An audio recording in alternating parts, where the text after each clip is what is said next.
आज से 1 साल पहले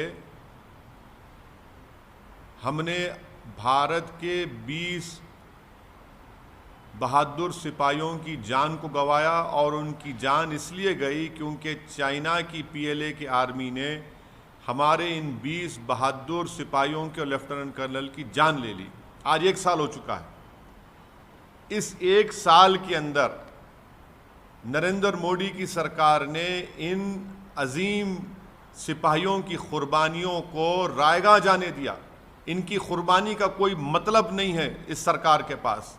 ये मैं इसलिए कह रहा हूँ कि डेप्सांग, गोगरा, हॉट स्प्रिंग्स और डेमचौक में आज भी इंडिया की टेरिटरी में चीन की पीएलए की फौज बैठी हुई है। हमारी फौज इन इलाकों में जा नहीं सकती।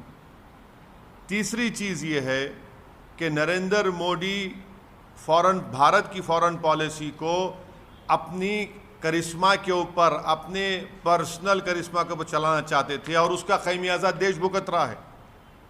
1 साल हो गया और 1 साल के अंदर 1000 स्क्वायर किलोमीटर पर भारत की टेरिटरी पर चीन की फौज बैठी हुई है।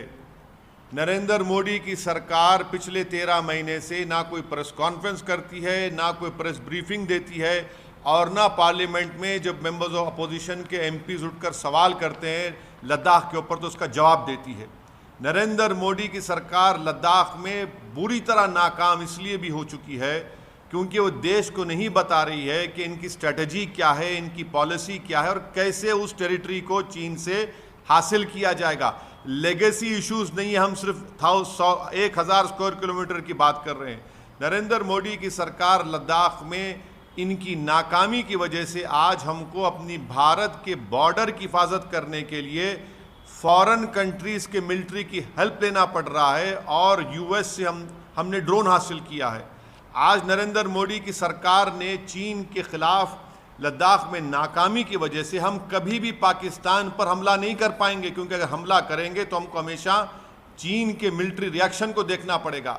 इनकी नाकामी ये इसलिए भी है कि हमने 20 जवानों को खोया, लेफ्टिनेंट कर्नल को खोया और चीन से जो ट्रेड, इंडिया का सबसे बड़ा ट्रेड पार्टनर बन गया 10 से 13%।